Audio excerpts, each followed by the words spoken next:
Have you ever met someone whose silence said more than 1,000 speeches? In a noisy world, chasing titles and applause, the greatest power often lies in presence, calm, steady, unseen. If you've ever felt overlooked despite all you've lived, this story will speak to your soul. It's about dignity, influence, and the quiet strength that never fades, even when the world forgets. Watch till the end to rediscover what true presence looks like. Drop a comment if this reminds you of someone in your life. Like and subscribe for more soul-stirring stories made just for you. The sun dipped low behind the hills of the small Colorado town, casting a golden hue over the rooftops and wooden fences. Everything about the place breathed a kind of stillness that only comes with time, the kind of stillness that doesn't shout to be seen, but settles in quietly, like dust on old windowsills. People here moved slowly. They greeted each other by name. They waved from porches, leaned against pickup trucks, and made small talk at the general store. No one was in a hurry, and no one paid much attention to the man on the porch. He sat there every evening, in the same spot, in the same chair, with the same quiet gaze stretching out to where the land met the sky. No one knew where he came from. He bought the little house on the edge of town maybe 5 or 6 years back, paid in cash, or so the rumor went, wore a worn denim jacket, scuffed boots, and a hat that had clearly seen better days. His name was Chuck, just Chuck. No one ever heard him say more than that. Kids riding their bikes called him the quiet cowboy. Adults called him Mr. Norris, out of habit, maybe, or just respect. But no one really knew him. And that's the part that lingered, because for a town so small, secrets had a way of standing out more than people did. Chuck didn't seek company. He fed the birds, mostly sparrows and the occasional blue jay, using a tin pail of cracked corn he kept by his side. He didn't look bored. He didn't look angry. He looked present, like he wasn't waiting for anything, just choosing to be exactly where he was. There was a strange kind of calm around him. Not the kind that invited conversation, but the kind that made people instinctively lower their voices when they passed by. Every so often, the mailman would try to strike up a chat. Young guy, maybe early 30s, all energy and big city charm. He'd toss out things like, "Nice weather today, huh?" Or, "Do you have any weekend plans, mister?" Chuck would nod, maybe smile with just his eyes, then go back to scattering feed. The kid meant well, but even he could tell. Chuck wasn't interested in small talk, not because he was rude, but because he had already heard it all before. Still, people talked. Some thought he was a retired rancher, others said ex-military, a few whispered that he used to be famous, maybe in the movies. But no one had proof, and Chuck never confirmed or denied any of it. In a way, that made him more interesting, a mystery that people were content to let be. Until the woman showed up. It was just before sunset, late summer, the kind of evening where the air cools just enough to feel like a soft reminder that autumn isn't far off. Chuck was in his usual spot, chair creaking gently under his weight, one boot crossed over the other, hat low over his brow. The birds were fluttering around his feet, pecking and chirping in their soft, frantic way. Then came the sound of tires on gravel. Not the usual rumble of farm trucks or delivery vans. This was softer, smoother. A luxury car, dark grey, clean, not from around here. It rolled slowly up the narrow road, pulled into the dirt patch by Chuck's fence, and stopped. The engine turned off. The silence that followed was heavier than usual. A woman stepped out. She looked to be in her late 40s, maybe early 50s. Tailored slacks, crisp blouse, sensible heels that didn't quite belong on this kind of road. She carried herself with intention, like someone used to boardrooms, not front porches. But as she walked toward Chuck, there was hesitation in her step. Not fear, not exactly, more like respect laced with uncertainty. She stopped at the gate, one hand resting lightly on the weathered wood. Chuck didn't move. didn't even glance her way. He just kept scattering feed, as though the moment didn't need acknowledging yet. She cleared her throat, soft but steady. "Are you really him?" Her voice was low, not demanding, not desperate, just searching. Chuck didn't answer right away. He tilted his head slightly as if listening to something only he could hear. Then finally he looked up. His eyes, when they met hers, were steady and unreadable. Not cold, just full. Like someone who had seen more than he wanted to talk about. He didn't say yes, didn't say no, just held her gaze for a long, quiet moment before turning back to the birds. The woman's shoulders dropped a little, not in disappointment, but in understanding. She stepped back, gave a polite nod, then returned to her car. As the engine started and the tires rolled away, a breeze moved through the yard, rustling the leaves and sending the birds into a soft flurry. Chuck went back to feeding. In the days that followed, word spread. Not fast, but enough to stir curiosity. Who was the woman? Why had she come? And what did she mean by, "Are you really him?" The questions hung in the air, unspoken but shared, and slowly more eyes turned toward the man on the porch. Still, Chuck said nothing. He kept his rhythm. Morning walks to the general store, a nod to the butcher, a cup of coffee at the edge of the counter. Then he went back to his porch by mid-afternoon, like clockwork, watching the world without asking anything from it. One morning, something changed. The sheriff's cruiser pulled into town, same as usual, but instead of heading down Main Street, it rolled right up to Chuck's gate. The door opened, and out stepped a man younger than you'd expect for the title, maybe 35.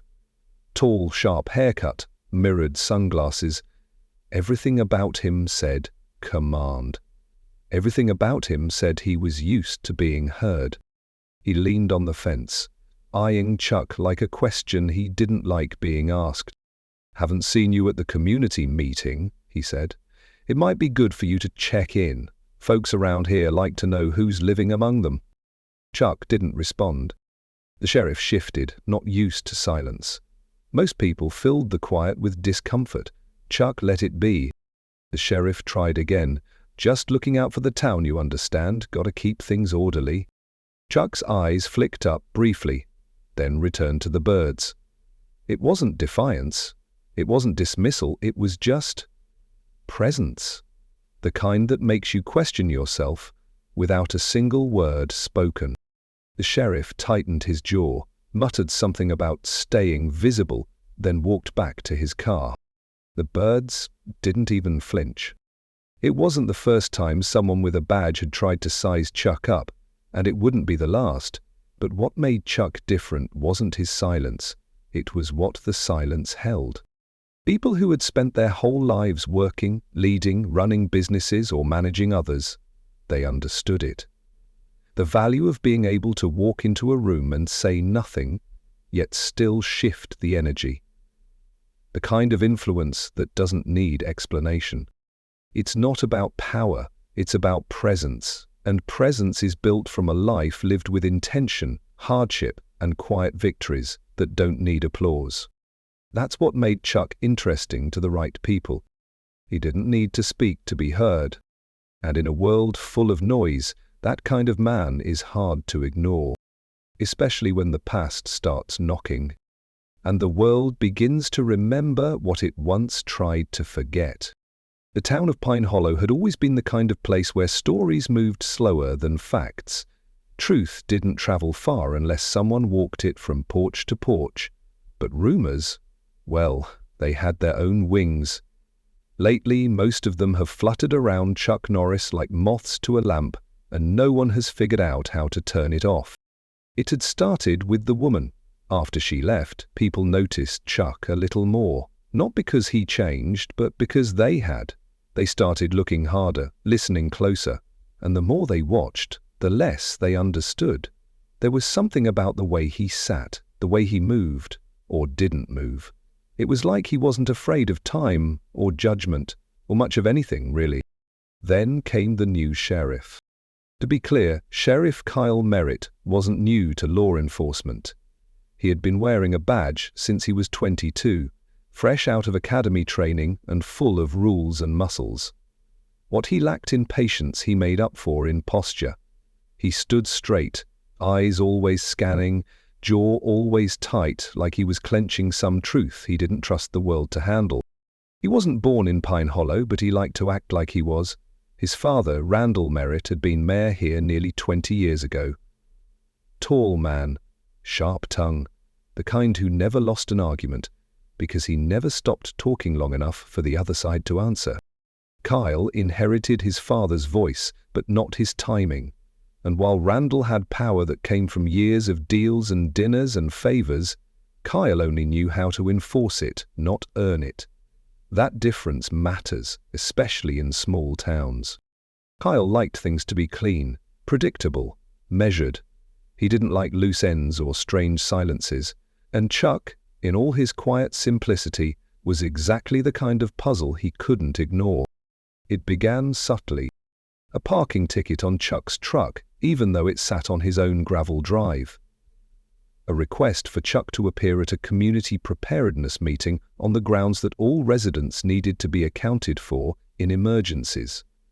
Then a notice about property line remeasurements. Bureaucratic pressure layered in politeness. Chuck responded the same way he always did, with stillness. He showed up to none of the meetings, didn't complain, didn't retaliate, just kept feeding the birds, walking into town once a week for supplies, and saying little more than a nod to whoever greeted him.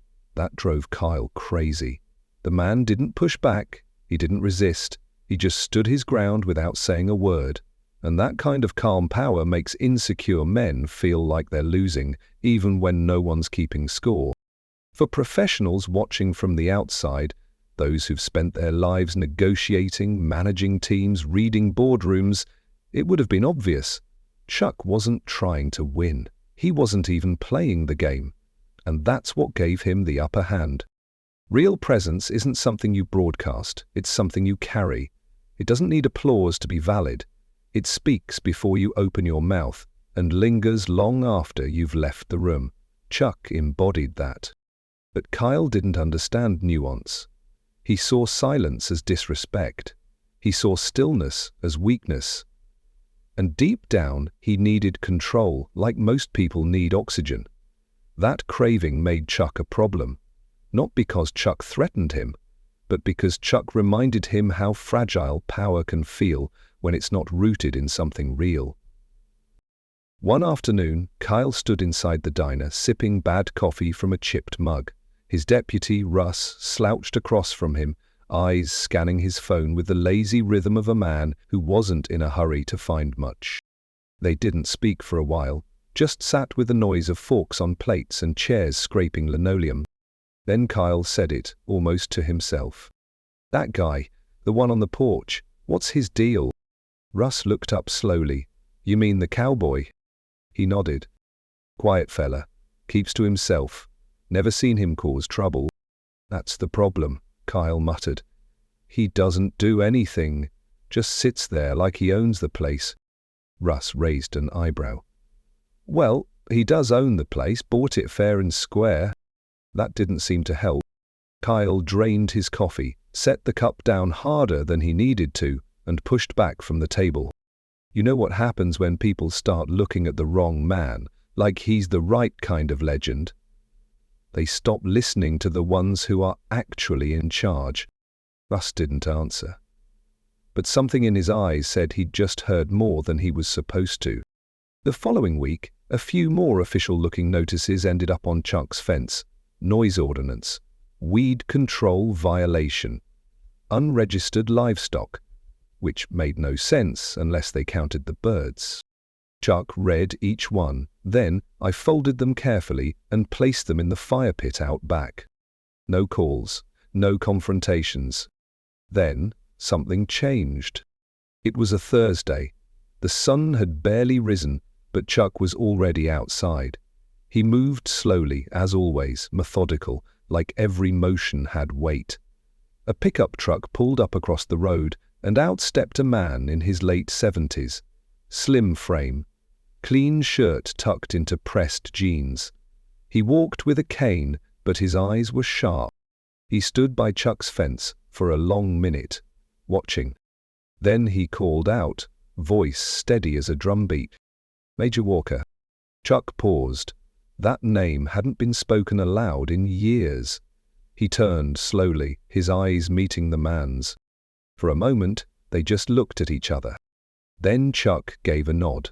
The smallest nod, but for those who've served, who've led, who've sacrificed, that nod was everything. The man straightened, as much as his frame allowed, and saluted. Word of that moment didn't spread through town like gossip. It spread like a whisper wrapped in reverence. Most folks didn't know what it meant, but some did. Some remembered stories about a man named Walker, a soldier, a leader, a protector, who had disappeared from headlines but not from memory. From that day on, Chuck wasn't just the man on the porch anymore. He was a question with answers no one had dared to ask. And Kyle? Kyle felt it like a shift in the wind before a storm, like the way a room changes when someone important walks in and doesn't say a word. Chuck hadn't spoken a single sentence to him, but somehow Kyle was already losing control of the story he thought he owned. He just didn't know yet what it would cost him to try and take it back. The next few days passed like soft footsteps in an empty hallway. Quiet, but not unnoticed. People still went about their routines. The baker opened at 6, the postman did his rounds, kids rode their bikes up and down the dusty roads, chasing laughter and each other. But conversations had a new thread woven through them, subtle and careful. "Did you hear about the man who saluted Chuck?" "I heard he called him Major." "Major of what?" "Nobody knows for sure. Maybe he was someone important." At the diner, where the stools squeaked and the eggs were always overcooked, someone said Chuck might have been part of a special unit. Another claimed he was a bodyguard for a president once. The truth didn't matter as much as the wonder. People didn't need to be certain. They just needed to believe that maybe, just maybe, someone that extraordinary could live among them without asking for praise. For some, it brought a quiet pride. For others, a growing curiosity. But for Sheriff Kyle Merritt, it stirred something darker. Control, when it feels like it's slipping, doesn't fall all at once. It unravels. Slowly, in small defeats that don't look like much unless you're the one who needs to be in charge. And Kyle felt that unraveling like a slow itch under the skin. He didn't understand why people were suddenly treating Chuck like royalty. The man hadn't done anything, no speeches, no acts of service. He just sat on that porch, like a monument no one asked for. And yet, people started lowering their voices around him, looking to him. He even nodded like he was something more than a tired old man in a hat. Kyle told himself it was just sentiment, small-town nostalgia. Folks are always looking for heroes where none exist. But deep down, he knew it was more than that. It was present. And presence was something Kyle had never mastered. Authority, sure. Intimidation, yes. But the kind that filled a room without raising a voice was something else entirely. One evening, Kyle stood in the back of a town hall meeting, watching. The mayor was droning on about street repairs and water usage. Most people weren't listening. But Kyle was focused on one thing. Chuck, sitting quietly near the back, hands folded, eyes calm. He hadn't spoken once, but every time someone else did, they glanced at him first, like checking their compass before they walked into the woods. It wasn't loud, it wasn't obvious, but it was real. After the meeting, Kyle followed Chuck outside. He kept his distance at first, watching the way Chuck moved through the crowd. People parted gently to let him pass, not because they were afraid, but because they respected him. That stung more than Kyle wanted to admit. He caught up to Chuck just before he reached the edge of the square. We need to talk." Chuck paused, then turned, not with surprise or concern, just patience, that same unreadable patience. "You've got people talking, asking questions. This town doesn't run on mystery, it runs on order." Chuck said nothing, but he didn't look away. And in that silence, Kyle felt something shift again, like a balance tipping slowly against him. Kyle leaned in, voice low. "Whatever it is you think you're doing, just remember, I'm the law here." Chuck met his eyes, steady and quiet. "Then you'll know what justice looks like when it shows up." He didn't say it as a threat. He said it like a truth already set in motion. Kyle stepped back, pulse racing. He wanted to shout, to press, to demand respect, but all he could do was watch as Chuck turned and walked away, leaving behind only a man rattled by the absence of fear. That night, Kyle stayed late in his office. He pulled up old files, land records, military archives, background checks. But Chuck's trail was clean, too clean, like someone had wiped it on purpose. There were gaps where history should have been, names left out, photos missing. It only added to the pressure building behind Kyle's eyes. He didn't want a mystery in his town. He wanted order, control, recognition, and somehow the man who said nothing had become the most powerful presence in the county. The next morning, Kyle called a town council session. Not public, not formal, just a meeting of influence. He brought in a few business owners, the mayor and the head of zoning, sat them down in a side room with coffee and half-hearted smiles. He laid out his case. Chuck Norris was drawing attention, making people question who was really in charge. Maybe he had something to hide. Maybe he was dangerous. But one by one, the others shook their heads. The barber said Chuck helped his nephew when no one else did, just by listening. The librarian mentioned Chuck donated books quietly, without his name on the label.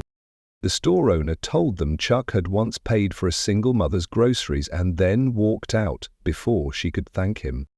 None of it sounded like a man to fear. Kyle gritted his teeth. "Respect is earned," he snapped. And someone at the table said, without looking up, "Maybe it already has been." Kyle stood, jaw tight, and left without a word. But the truth followed him like a shadow. In the days that followed, people started visiting Chuck's porch, not to pry, not to ask, just to sit, one at a time, sometimes in silence, sometimes with questions they couldn't ask anyone else. Chuck never gave lectures, never preached, he just listened, and sometimes that was all they needed. A young man trying to decide between taking over his dad's farm or moving to Denver sat with Chuck for an hour, said nothing, but when he left his eyes were clear. A widowed woman brought Chuck a pie and talked about her husband, who has been gone for 3 years now. Chuck didn't interrupt once, just nodded, gently, like every word she spoke mattered. It wasn't about advice, it was about presence, about holding space without judgment, something most people forgot how to do in a world that moves too fast and listens too little. That's what made Chuck powerful. He wasn't loud, he wasn't flashy, he didn't command attention. He made people feel seen. And in a world full of performance, that kind of authenticity was rare enough to be remembered. Kyle didn't understand that kind of influence. He only understood the kind you had to fight for, the kind you had to defend with threats or rules. So, when people stopped listening to him, even subtly, he felt exposed, vulnerable. And that's when his resentment turned into something else. Obsession. He told himself he was protecting the town, but deep down, he just couldn't stand the idea that someone could lead without trying, that someone could be respected without demanding it. So, he started planning. Kyle's plan wasn't complicated. He didn't need it to be. He just needed Chuck to be out of the picture long enough for people to forget how they felt when he was around. That's how influence works when it's fragile. It needs constant reinforcement. If you can't outshine someone, you try to cast a shadow over them. He started small. Sent a letter marked official business, stating there was a question about Chuck's property ownership. Nothing serious, just enough to require a signature in person. When Chuck didn't respond, Kyle escalated it. He arrived with a clipboard and 2 deputies. Knocked on Chuck's door like it was a courtroom.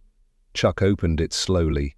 No surprise on his face, no resistance either. Just that same stillness, like a pond undisturbed by stones people kept throwing at it. "We need to confirm some records," Kyle said.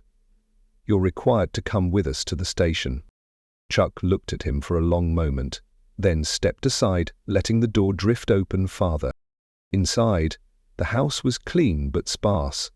A few photographs on the mantel, none recent, a bookshelf full of military history, biographies, and a small section labeled philosophy in barely legible handwriting. A single chair faced the fireplace. No television, no distractions. Chuck picked up his hat, placed it carefully on his head, and walked toward the door without a word. The deputies glanced at each other. One looked unsure. The other adjusted his stance like he wasn't entirely comfortable escorting this man anywhere. At the station, they gave Chuck a chair in a small interview room. Kyle didn't say it was an interrogation, but the fluorescent lights and the single table made it feel like one. He came in with a folder, empty but heavy in his hands, like it might matter if he held it tight enough. "You're not in trouble," he said, sitting across from Chuck.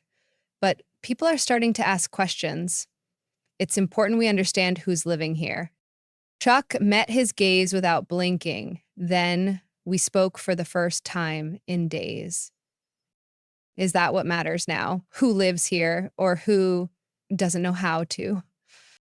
Kyle bristled. He wasn't used to being spoken to like that, even less from a man who'd done nothing but feed birds and stare at trees. "You don't belong above the law, Chuck. You think that because people like you, you don't have to follow the same rules." Chuck leaned forward slightly, just enough to close the space between them. "I've followed more rules than you've written. But some laws are for order. Others are for control. And the line between the two depends on who holds the pen."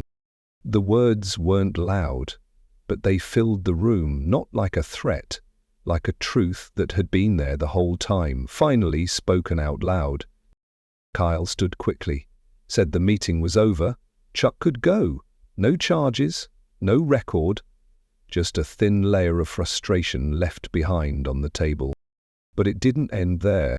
2 days later, Kyle ordered a citation for Callias' failure to maintain public decorum. He said Chuck's presence was causing unrest. The council didn't back him, not officially, but they didn't stop him either. And in that silence, Kyle found just enough room to push forward. He showed up again on a Monday, this time with 2 other officers. Said there'd been a complaint. Chuck said he needed to vacate his home while the matter was reviewed. Chuck stood on his porch as Kyle read the citation aloud. His hands rested calmly on the railing. The birds gathered again, oblivious to the tension around them. From the street, a few neighbors watched. One woman crossed her arms and narrowed her eyes. A retired teacher shook his head. The mailman, standing just a few feet away, paused mid-delivery. Chuck didn't resist. He simply said, "Let me grab my jacket." He turned, walked inside, and emerged a moment later with nothing but his coat and a small tin of birdseed. As he passed Kyle, he looked him in the eye and said, "You can take a man from his porch, but not the truth from his silence." It wasn't a line rehearsed. It wasn't meant to sting, but it landed heavily. Chuck was escorted off the property, no handcuffs, no shouting, just a quiet man leaving a quiet life behind, followed by the whisper of disapproval that clung to Kyle like smoke. That night, something changed. The town didn't rise up in protest. There were no signs, no marches, but the cafe emptied when Kyle walked in. The grocery clerk stopped saying good morning. The postman delivered Chuck's mail to a box labeled "Temporary," then looked away when Kyle approached. Even the mayor stopped returning his calls. Because power without trust isn't strength, it's noise. And people were tired of the noise.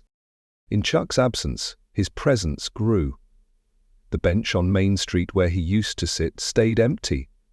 Even when others passed by, no one fed the birds quite the same. No one nodded quite the way he did. And people began to notice how quiet the town had become. Not peaceful, just hollow. 1 week later, something happened that Kyle didn't expect. A boy, maybe 16, walked into the sheriff's office. Nervous but determined, he asked if Chuck was coming back. When Kyle didn't answer, the boy left something on the desk. It was a small, handwritten essay from school. The title read, "The Man Who Showed Me What Listening Looks Like." It told the story of a day when the boy, anxious about failing out of school, sat on Chuck's porch without a word. Chuck didn't lecture him, didn't offer advice. He just sat there, steady, and somehow that was enough. Kyle stared at the paper for a long time. Presence. Again. That same word he couldn't escape. Not a command, not force, just being. The next morning, someone spray-painted the word "control" across the sheriff's car. It was cleaned up before noon, but the message stayed. Kyle was losing. Not because Chuck was fighting, but because the town was remembering what real influence feels like. And Chuck? Chuck didn't demand followers, he didn't build movements. He simply made space for truth, for calm, for quiet dignity, and in doing so, he reminded people of something they'd forgotten in a world too busy to listen. Sometimes the strongest voice is the one that doesn't need to be shouted. That sometimes the greatest leaders are the ones who let others feel seen. And that presence, real presence, speaks long after words have faded. It had been 12 quiet days since Chuck Norris was asked to leave his home. 12 days during which the birds still came, but scattered faster. Where neighbors slowed near his empty porch, but didn't linger. Where something, though not spoken aloud, had clearly shifted in Pine Hollow. People missed the man before they fully realized what he gave them. They didn't miss his words because there were few. They missed what he represented. The presence, the steadiness, the simple fact that someone could sit still and make others feel more rooted just by being near. It wasn't just nostalgia, it was a kind of recognition. That kind of influence doesn't come often, and once it's gone, everything feels a little less grounded. The inquiry began quietly, as most reckonings do, not through news or protest, but with a series of simple questions, whispered from one person to the next. Why did they move him? Who decided that was right? What did he ever do wrong? The answers were vague, unsatisfying. Even the town council looked unsure when asked. Some hadn't known until after it happened. Others said they trusted the sheriff's judgment, but their tone suggested they weren't sure if they still should. One morning, a letter arrived at the town hall. It came in a plain envelope with no return address, typed in neat black ink. It read only a few lines. "The man you removed served under my command. His name is Charles David Norris. You may not know who he is, but many of us owe our lives to him. Signed, Brigadier General Marcus L. Shaw, retired." The mayor read it 3 times before passing it along. His hands shook slightly as he folded it back into the envelope. He didn't say much, just sighed and rubbed the side of his face like someone who felt time closing in. Later that afternoon, a young woman arrived at the council office. She wore a dark blazer, her hair pulled back, her posture straight. She introduced herself as Lauren Bishop, a federal historian assigned to Veterans Affairs. She requested a meeting, not with the mayor, but with whoever made the decision to displace Mr. Norris. She was polite, calm, professional, but there was an edge behind her eyes. The kind that says she's not new to bureaucracy and she knows how to cut through it. The mayor asked if this was official. She said not yet, but it could be, if needed. That evening the mayor called a private meeting. Kyle wasn't invited, though he showed up anyway. When told to wait outside, he paced in the hallway, jaw clenched, fists tight. Inside the room, Lauren laid out a small collection of documents. She spoke softly, but with authority. "You don't know who he is. And that's the problem, because you acted without context." The documents told a story the town had never heard. Chuck Norris, or Charles David Norris in official records, had served 27 years in various covert operations. He led humanitarian rescues, intelligence extractions, and peacekeeping missions across 4 continents. He had medals that weren't listed in public databases, missions that were deemed classified for the safety of those involved. He was the man they sent in when no one else could get the job done. And when the missions ended, when the uniforms were put away, he asked for one thing: a quiet place to live, a porch to sit on, a piece of land to grow old without needing to prove anything ever again. And this town, this place that promised peace, had taken that from him. The room fell silent. The weight of what had been done settled slowly, like dust after an explosion. One of the council members, a woman in her 60s, cleared her throat. Her voice wavered as she asked the question none of them had wanted to voice. "What do we do now?" Lauren looked at each of them, eyes steady. "You can't undo what's been done, but you can stop pretending it was right, and you can make space for the truth to return."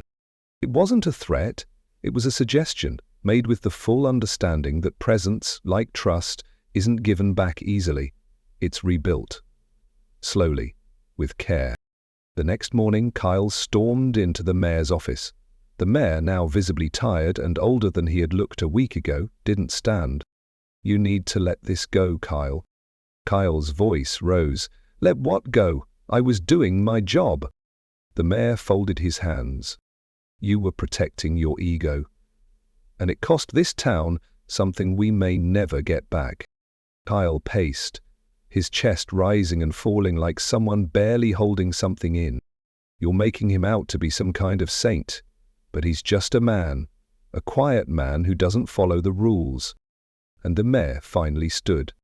"He followed more rules than you even knew existed. He just didn't follow yours, because yours weren't about the law. They were about your fear." Kyle didn't respond. He stared at the desk for a moment, then turned and left. But the mayor knew it wasn't over. It rarely is when pride is involved.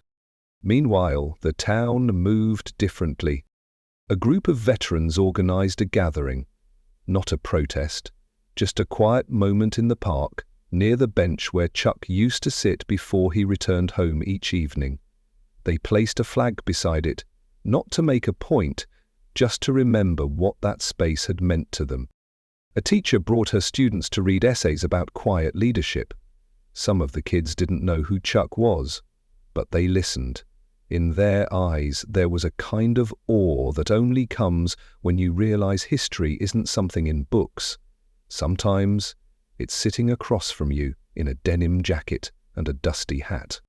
People began stopping by Chuck's temporary home, not to ask for anything, just to say thank you, to sit in silence for a moment, to bring him his favorite coffee, an old novel, or a pie he didn't ask for. Chuck never turned them away, but he never made it a spectacle either. He listened, he nodded, he let people say what they needed to say. And then he returned to his chair, to his stillness, to the only kind of presence that never asks for validation because it already knows who it is. That, more than anything, is what began to shift the soul of the town. Not because of a scandal, not because of outrage, but because people started remembering what dignity looks like when it isn't packaged for applause. The sheriff's office, once a place people came to for help, had become quieter. Calls still came in, reports were still filed, but people didn't walk in with the same ease anymore. They hesitated. They knocked more softly, and when Kyle spoke, they answered with fewer words. It wasn't a rebellion, it was distance, a subtle but powerful kind, the kind that builds when respect fades and only rank remains. Kyle noticed it. Of course he did.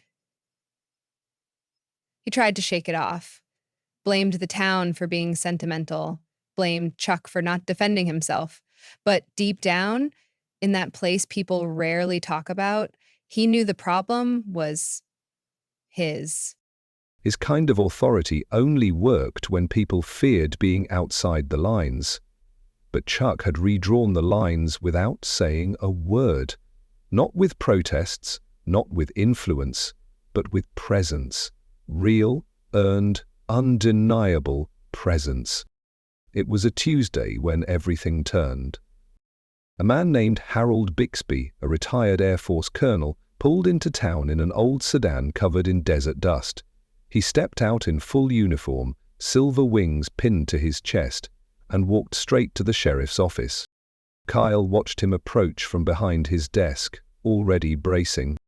Bixby didn't waste time. "I've come to speak about Chuck Norris." Kyle leaned back, guarded. "I don't know what you've heard, but The colonel held up a hand, not angry, just final. "Let me save you the explanation." He sat down, without invitation. 30 years ago, I stood beside that man in the worst firefight of my life. We were outnumbered, cut off, and losing men fast. Your guy, this man you think is just some retired farmer, he held the line alone while we evacuated. Took a bullet. He kept talking, but Kyle had already stopped listening. Because the words weren't the sharpest part, it was the way Bixby spoke to them. Calm, certain, like every syllable was carved in stone. "You can try to control a town, son, but you can't control a legacy. And that man, he is one, whether you like it or not." Then he stood, adjusted his collar, and left. No dramatics, just truth, laid down with precision. Carl sat still for a long while after, not out of fear, not even shame exactly, but recognition. That kind of truth is hard to outrun, especially when you're the one who tried to bury it. By the end of that week, the town had changed. Chuck was back on his porch, not because someone gave him permission, because someone brought his chair back, set it where it had always belonged, and quietly said, "It's yours." No ceremony, no public apology, just a quiet reordering of what had gone wrong. Chuck didn't thank anyone. He didn't need to. He simply sat down, watched the birds return, and breathed in the kind of silence that feels earned. People came and went. Some brought stories, some brought questions, some just brought company. And through it all, Chuck remained steady. Not because he had something to prove, but because he didn't. The sheriff was still in office, but his tone changed. His stride lost its edge. When he passed Chuck on the street now, he nodded first, not out of defeat, but perhaps out of something deeper, the start of humility. For the people of Pine Hollow, the lesson was clear. Influence doesn't need to be loud, and presence doesn't demand attention. It's in how you listen, how you hold space. How do you choose when to speak, and when silence is the most powerful thing in the room? Chuck reminded them, and maybe all of us, what real leadership looks like. Not in titles, and that's in noise, but in dignity, restraint, and the kind of calm strength that shapes others simply by being there. As fall arrived and the trees turned gold, the porch became a kind of quiet sanctuary again. And sometimes, as people walked past, they would slow down, glance his way, and remember. Not just the man, but what he stood for. The leaves had turned, red, amber, rust. Autumn had settled into Pine Hollow, not with a storm, but with a quiet sigh, the kind of season where everything slows down and people find themselves remembering things they thought they'd put away for good. Chuck sat on his porch like he always had. Same chair, same silence. But something was different now. It wasn't the birds. They still came in flocks, chasing seeds and late afternoon sun. And it wasn't the town either. The streets still bustled in their quiet way, with shop doors creaking and screen doors slapping shut as families came home for supper. The difference was in the way people looked at him. Not with suspicion anymore, not even just with respect. It was recognition. They didn't all know his story, most still didn't know the details, but enough had been said, and more importantly, enough had been felt.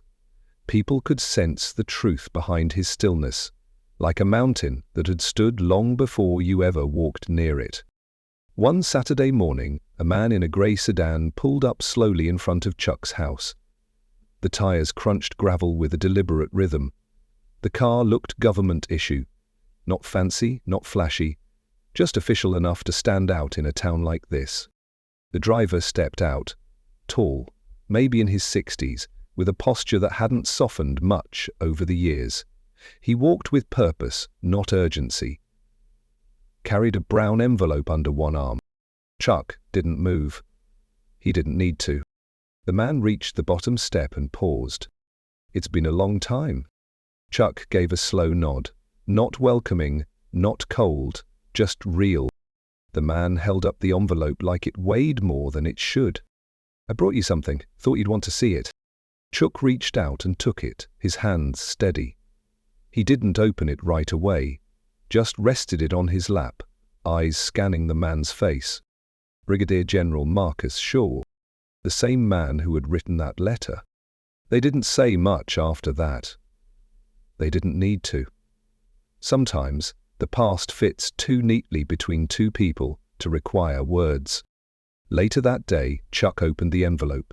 Inside were photographs, most black and white. Men in uniform. Dusty hills. Helicopters. A village with eyes full of fear and gratitude. And then there was one photo that stopped him. A group of soldiers huddled around a map. At the center was a younger Chuck, his expression unreadable even then, focused, calm, in control. Behind him, partly obscured, was another face. A man was standing just outside the circle, younger than Chuck, nervous, watching. Chuck stared at that face for a long time. His name was Randall Merritt, the former mayor of Pine Hollow, the father of Sheriff Kyle Merritt. Chuck didn't need to be told. He remembered that day, he remembered the mission, and he remembered what Randall did, what he didn't do, when it counted. There had been a breach. Local fighters had circled their position. Panic rippled through the group. Orders were confused. But Randall, then just a lieutenant, had frozen. Chuck had stepped in, redirected, secured the escape route, covered the rear while everyone else pulled out. Randall had made it home, had been commended in the report, but it wasn't his leadership that saved them. It was Chuck's. Chuck had never told anyone, not even the generals. It wouldn't have changed anything, and the cost of exposing a fellow soldier, even a weak one, didn't seem worth the gain. But now, all these years later, it made sense. Randall had settled in Pine Hollow, built influence, became mayor, and when Chuck eventually bought a house on the edge of town, Randall hadn't recognized him at first. But maybe, at some point, he had. Maybe that's why he worked quietly to keep Chuck in the background. Maybe that's why his son, now sheriff, had learned not just discipline, but how to silence what you fear. The past doesn't always shout when it returns. Sometimes it whispers through photographs. Chuck folded the envelope shut, set it on the table beside his chair, and watched the wind stir the leaves across his yard. Later that week, Kyle received a visitor he didn't expect. General Shaw again. This time he came alone. No papers, no orders, just experience, wrapped in civility. Kyle met him in the hallway of the municipal building. Stiff, guarded. "You must be here about the man on the porch." Shaw nodded slowly. "No, I'm here about the man in the mirror." Kyle blinked, caught off guard. What do you mean? Shaw stepped closer. You've spent your life chasing control. I know the type. I trained men like you. The ones who follow rules to protect themselves, not others. Kyle shifted, uncomfortable. Shaw continued. Your father made a mistake once, a big one, and a better man carried him through it. Not because he had to, because it was right. Now here you are, still carrying your father's silence, still trying to protect a version of him that never existed. Kyle's face hardened. That's not fair. He served this country. Yes, Shaw said. But service doesn't erase cowardice, and it doesn't excuse what you've done to the man who saved him. For a long moment, no one spoke. Then Shaw added, quieter now. You want to lead this town? Learn from the man who never needed a title to earn respect. He turned and walked away, leaving Kyle alone in a hallway that suddenly felt too small. That night, Kyle drove through town, slower than usual. His hand hovered near the radio, but never turned it on. When he reached Chuck's house, he parked across the street and watched. Chuck sat on the porch, as always, hat pulled low, shadows dancing across his face. Kyle didn't get out of the car. He just watched. Not as an officer, not as a son, just as a man. Across the street, the porch light flickered on, not bright, not sudden, just enough to cast a warm circle around Chuck's chair. Kyle sat motionless behind the steering wheel, hands resting on his lap, unsure why he had come. He wasn't there to arrest anyone, wasn't there to ask for anything either. Maybe he was looking for something he couldn't name. Chuck didn't look over, didn't wave, just continued to sit in stillness. That was always the most unnerving part for Kyle. The man didn't perform. He didn't try. And yet, everything about him demanded attention without ever asking for it. After a while, Kyle turned the key in the ignition, backed away slowly, and drove home. But sleep didn't come easily that night. His father's face kept rising in his mind, not the version from photos or memories, a different one. The face in that photograph, General Shah, has been sent to the mayor's office, standing behind Chuck, just far enough out of frame to avoid the weight of the moment. It haunted him. The next morning, Kyle didn't wear his uniform. He left it on the hook by the door. Took a walk through town in plain clothes, no badge, no belt. He needed to see what the town looked like without the barrier of rank, what people said when they didn't feel watched.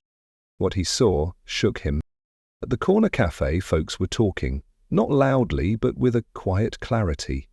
A mechanic and a teacher shared a story about Chuck helping fix a car in the winter. A teenager told his mum that Chuck had once pulled him aside and told him, with just a few words, how to breathe through fear. The librarian said Chuck used to leave small notes inside donated books. Little phrases like, keep going, or this page reminded me of my mother. None of it was showy, none of it was meant to impress. But it added up. It formed something larger than any position Kyle had ever held. It was the kind of leadership that shaped lives slowly, gently, and for good. Kyle found himself walking toward the porch, not because he had planned to, but because his feet, or maybe something deeper, pulled him there. Chuck was sitting as usual. The birds fluttered at his feet. The breeze carried the scent of firewood from a few chimneys nearby.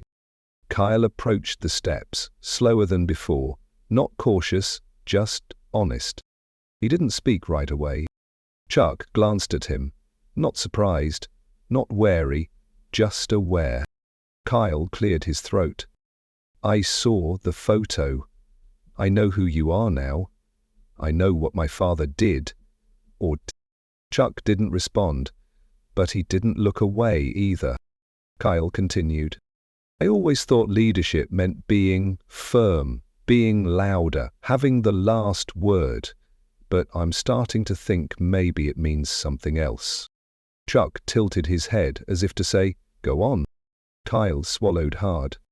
You showed up in this town with nothing but presence. No nameplates, No speeches. And you did more with silence than I've done with every rule I ever wrote. Still, Chuck said nothing. But his eyes softened, just slightly. Kyle took a breath. I don't expect forgiveness. But I wanted to say it anyway. I was wrong. And I see that now. Chuck finally spoke. Forgiveness isn't the point. Understanding is. Kyle stood there for a while longer. The silence between them was no longer tense. It had shifted into something else. Mutual recognition. That same afternoon, Kyle made a quiet visit to the town hall. He asked for a meeting, not with the council, not with the press, just with the few people who'd worked closest with him. He stood in the middle of the break room, holding a folded piece of paper. I came here to make things right, not just with Chuck, but with how we serve this town.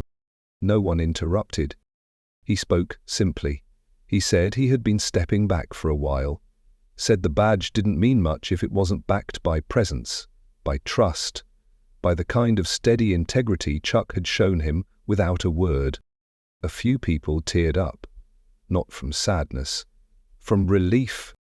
Because change doesn't always start with a declaration, sometimes it starts with a man finally standing in the truth.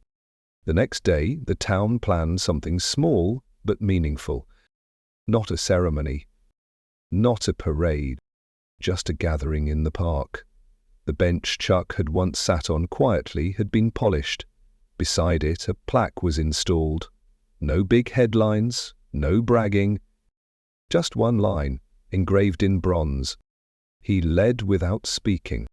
That afternoon, people came one by one. Some brought flowers. Others brought old photos or their kids. No one made speeches. Instead, they sat for a while, took in the air, watched the leaves fall, and felt the weight of what it means to truly be present. Chuck didn't attend. He stayed on his porch. But from a distance, he saw them. And he smiled. Just a little.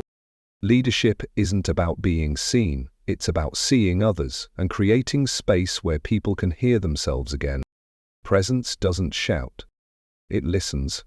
It watches. And in doing so, it changes people, not by force, but by reflection. For Kyle, that lesson didn't arrive with a flash of insight. It came slowly, through days of observation, through humbling moments, through the truth that didn't need to hurt to be heard. For the town, Chuck's return wasn't the end of the story. It was the beginning of a new kind of awareness. That we don't always need more volume to be effective. Sometimes we need less. Less noise. Less control. Less fear of being misunderstood. And more of what Chuck had offered all along.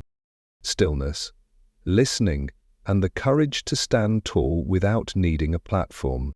The seasons had rolled forward again. Winter whispered its arrival across the rooftops of Pine Hollow with a slow breath of frost. The town moved at half speed now, bundled in coats and scarves, steam curling out of coffee mugs as people went about their day. Chuck still sat on his porch. Snow had dusted the railing, but he didn't seem to mind. He wore the same heavy coat, the same boots, the same calm expression. The birds had thinned out, but a few still came, sparrows mostly, tough little things, survivors. He watched them with the same quiet focus as always. For the town, life had settled into something closer to balance. The sheriff had pulled back from the spotlight. People talked more openly at council meetings. The air felt less rigid, less like everyone was holding their breath. But peace has a way of tempting old tensions to return. And sometimes the past doesn't rest just because you've made peace with it. It began with a visit from a man nobody recognized. He showed up in a black SUV with dark windows, parked just outside the courthouse. Sharp suit, polished shoes, and a posture that suggested he hadn't come for small talk. He spoke to no one at first, just sat in the front row of a council meeting and listened. When it ended, he stood and walked to the mirror. "There's a file on someone in your town," he said. "It's incomplete. We're following up." The mayor raised an eyebrow.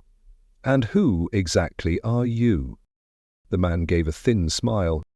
"Let's just say I work where records go to disappear, and some of them come back." That night, word spread, quiet at first, like wind under a doorframe, a whisper about an investigation, about Chuck. Some said it was a mistake, others said it was a grudge, but everyone felt the tremor in their chest. They had just begun to understand the man on the porch. And now, once again, someone wanted to pull him apart. Kyle heard about it the next morning. He sat in his office reading the report left on his desk. The same face stared up at him from the page. Chuck, years younger, wearing a uniform, medals lined up like punctuation marks across his chest. But the report wasn't about awards. It was a request for formal questioning. Kyle sighed. His hands were steadier than they had been months ago, but the old tightness returned in his shoulders. He folded the paper and leaned back in his chair, staring at the ceiling like it held answers he didn't want to give. Then he picked up the phone. Chuck didn't seem surprised when Kyle showed up. He stepped out of the squad car wearing his badge this time, not out of force but because the occasion asked for formality. He stood at the bottom of the steps and cleared his throat. "There's a man in town. Says there are questions you need to answer." Chuck nodded slowly. Kyle hesitated. "They want you at the courthouse. Nothing mandatory yet, but if you don't show, it'll become something louder." Chuck stood, stretched slightly, and reached for his hat. He didn't ask questions. He didn't protest. He simply looked Kyle in the eye and said, "Then we should go." By the time they reached the courthouse, a crowd had already gathered. Not out of chaos, out of curiosity, out of concern. People had heard just enough to be afraid again. Not Chuck, but of what others might do to him. Inside, the man in the black suit stood by the bench like he belonged there. The room was filled with town officials, a few state agents, and more civilians than anyone expected. The benches creaked under the weight of uncertainty. Chuck entered without expression. He looked not at the man in the suit nor the papers laid out in front of the judge, but at the people. The familiar faces. The eyes that had once doubted him, then learned to see him. Now they were back to wondering. Fear does that to people. The man in the suit began. He read from files, spoke of gaps in records, unexplained locations, and years unaccounted for. Chuck listened, motionless. The man's voice was clinical, precise. He asked where Chuck had been from 1987 to 1993. He questioned actions taken in operations no one had clearance to discuss. He insinuated connections to groups whose names were only whispered in intelligence briefings. The room shifted. People glanced at each other. The weight of unknowing crept in. Kyle stood off to the side, jaw tight. The mayor sat in the back, fingers laced, unmoving.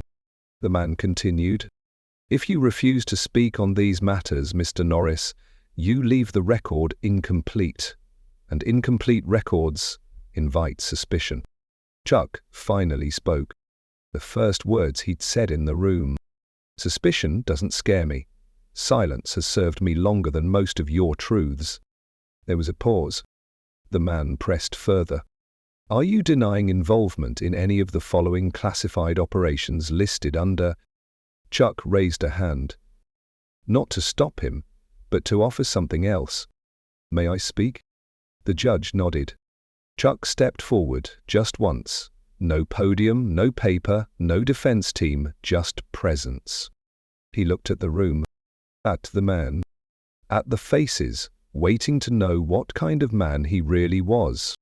And then, with a calm that could only come from having seen too much and needing to say very little, he said the 5 words. "I remember saving your father." The room froze. The man blinked, his mouth opened slightly, then closed. Chuck didn't move. The man tried to recover, flipping through the folder again, then shaking his head. "I don't know what you mean by—" Chuck interrupted gently. "You were 12. Afghanistan. Your name was Thomas. He was pinned down in a collapsed building. You watched from the ridge while I carried him out." The color drained from the man's face. Chuck continued. "He never spoke of it, but I remember, and that was all."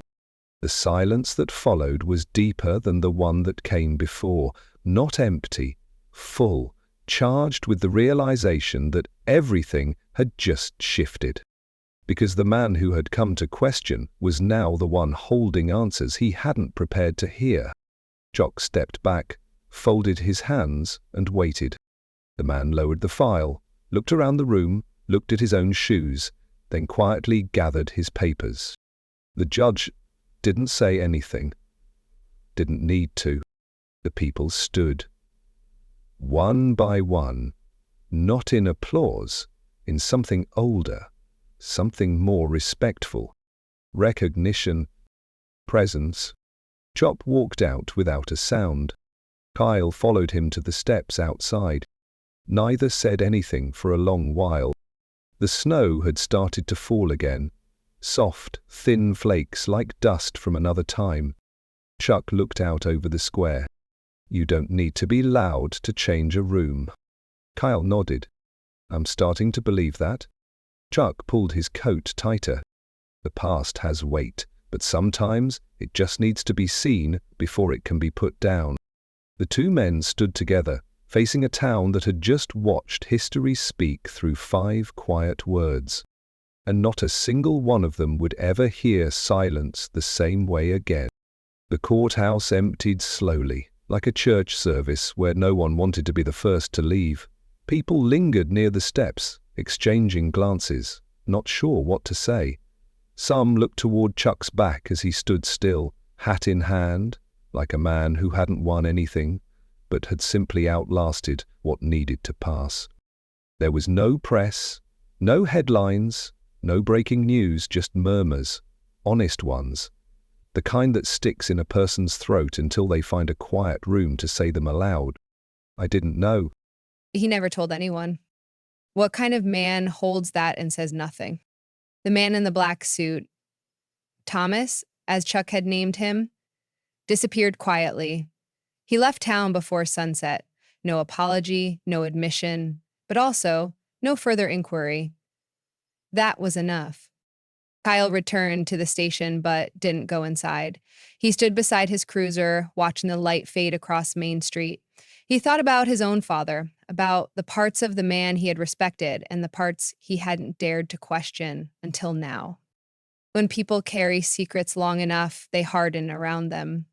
And sometimes the people who inherit their name also inherit the silence. Chuck had never asked to speak, but when he finally did, he spoke not to destroy, but to free something that had been buried in another man's past. And somehow that freedom had touched everyone in the room. The next day, Pine Hollow moved more slowly than usual.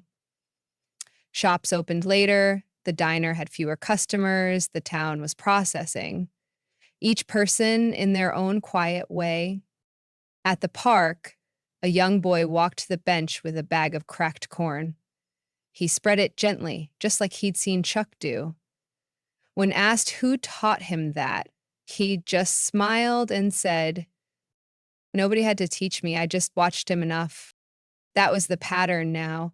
Chuck wasn't just someone people respected. He had become a reference point, a mirror. People asked themselves quietly what a man like that would do, not out of idol worship, out of a desire to become something steadier, more grounded, less reactive.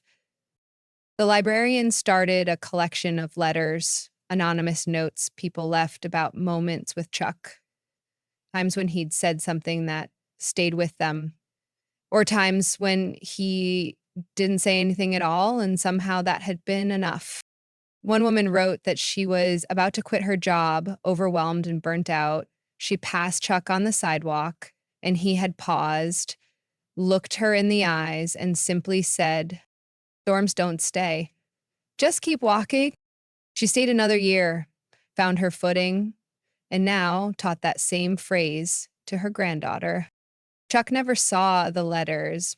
He didn't need to. Some truths don't require confirmation, they just keep echoing through the people they've touched. One evening, as the sky dimmed into a soft gray, Kyle walked up to Chuck's porch. No badge, just a small envelope in hand. Chuck nodded at the chair beside him. Kyle sat. They watched the last birds of the season move across the treetops. After a while, Kyle placed the envelope on the small table between them. It's my father's military record and a letter he wrote, one I never read until, yes. Chuck looked at the envelope, then back at the trees. You'll know when to open it, Kyle said. Or not. Either way, I needed to leave it with someone who understands what it's like to carry silence. Chuck didn't speak, but something in his stillness accepted the offering. As Kyle stood to leave, he turned once more. I spent a lot of time trying to be seen, but I think I finally understand. The people worth seeing are usually the ones who never ask for it. Chuck nodded, because they're already watching. Kyle smiled, shook his hand, and walked back down the steps. That night, Chuck sat on the porch a little longer than usual. He didn't open the envelope.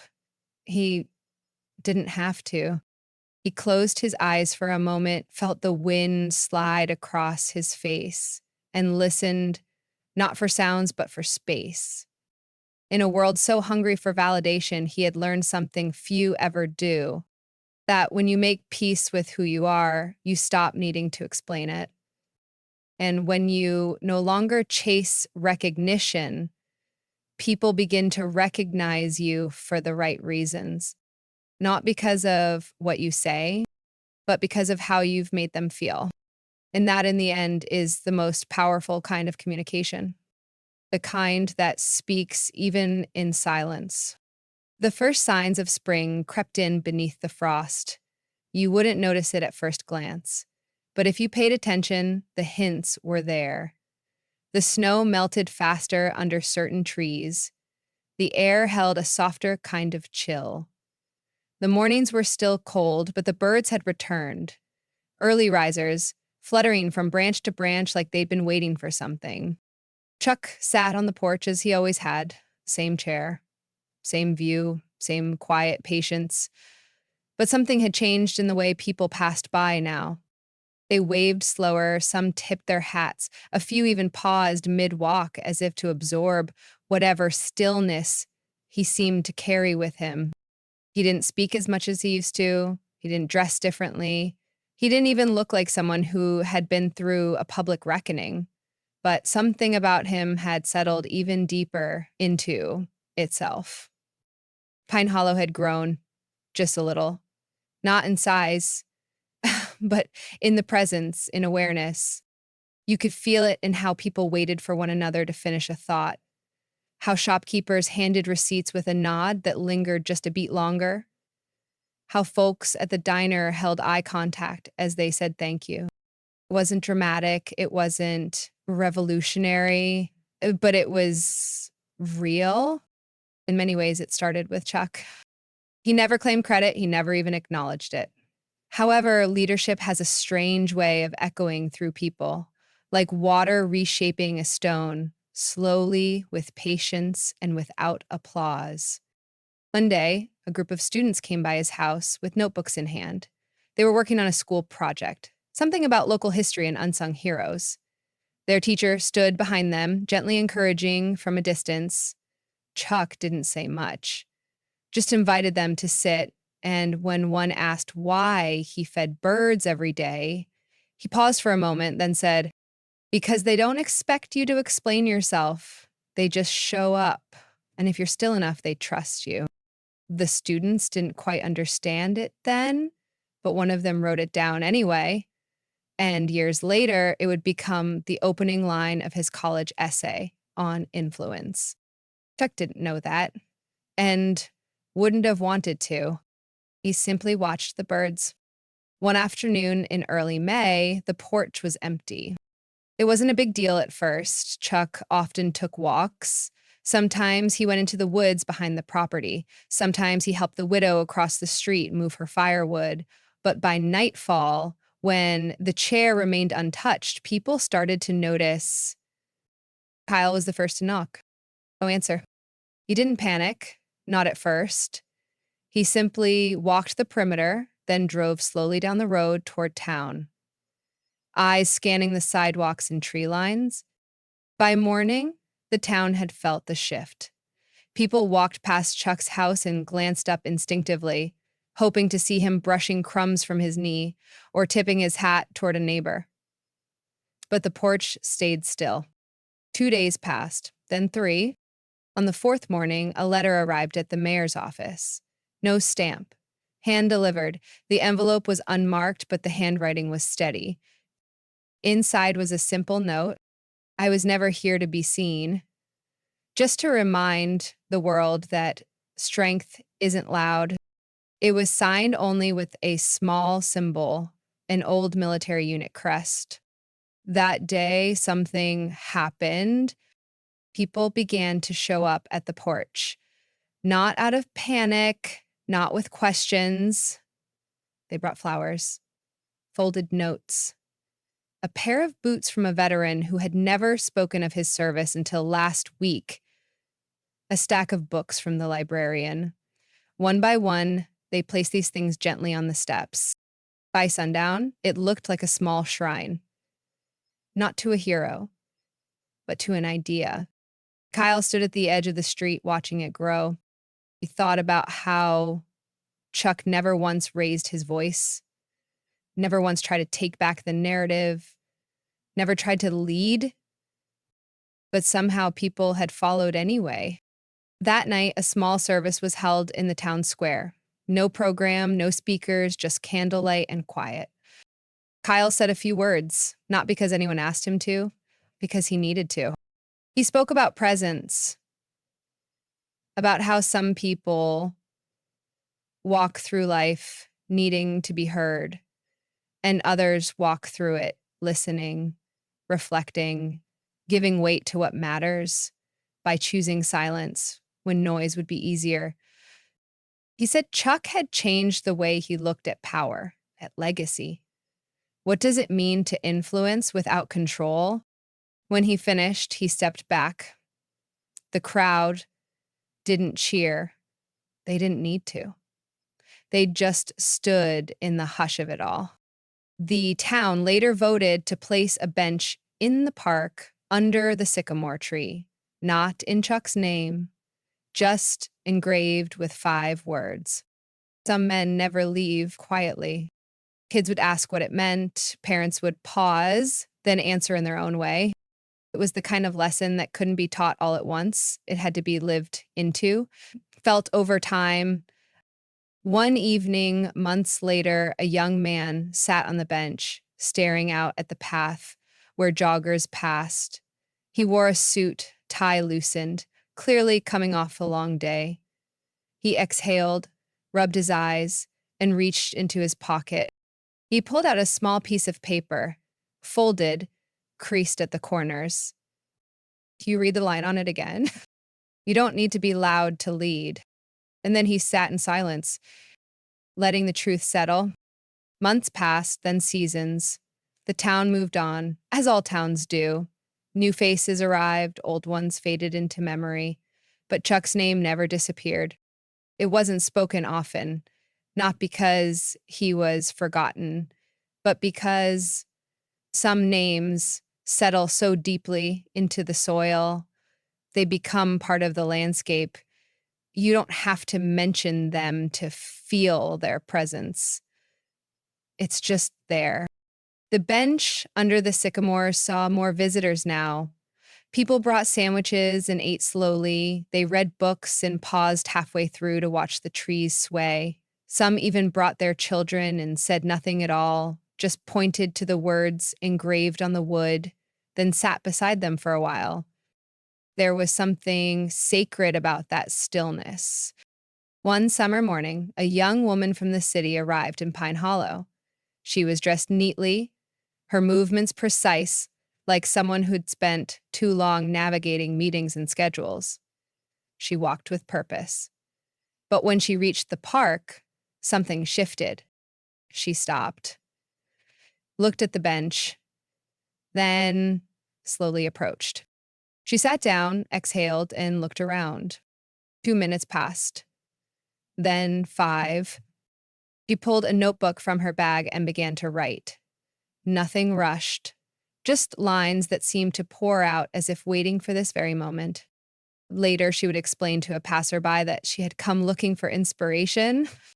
She had read about the man who sat there and how he said so little, how his silence had carried more truth than speeches.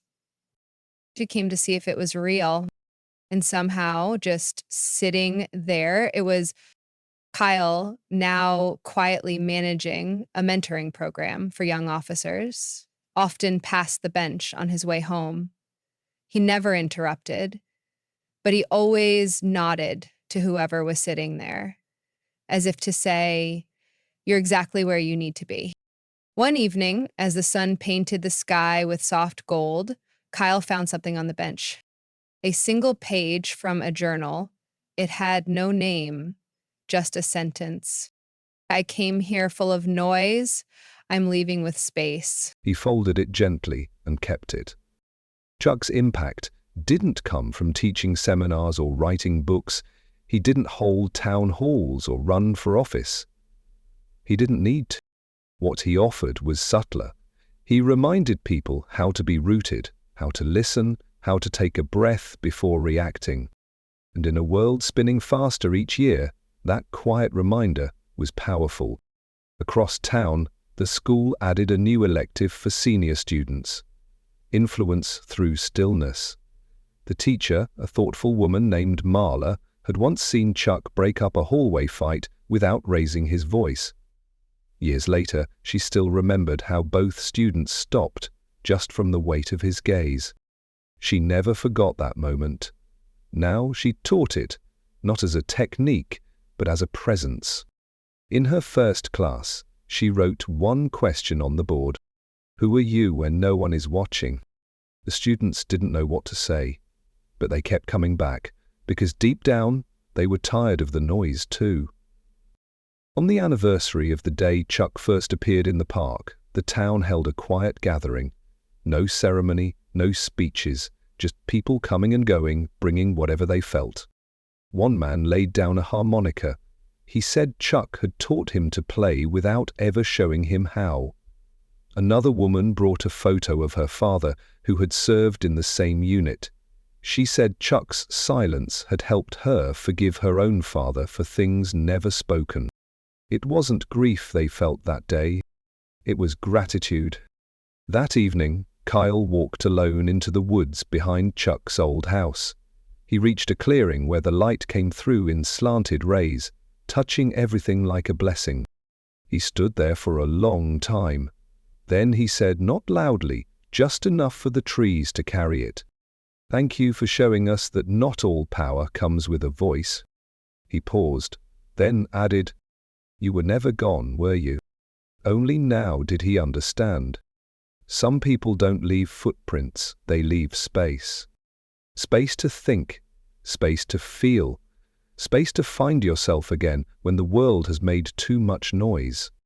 In the years that followed, Pine Hollow grew a little in size. A new bakery opened, a small bookstore, more families moved in.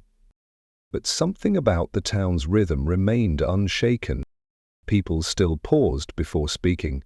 They still held doors and looked you in the eye when they said hello. They still walked past the sycamore tree and smiled at the bench without needing to sit, because they knew what it meant. Presence. Real, grounded, silent presence.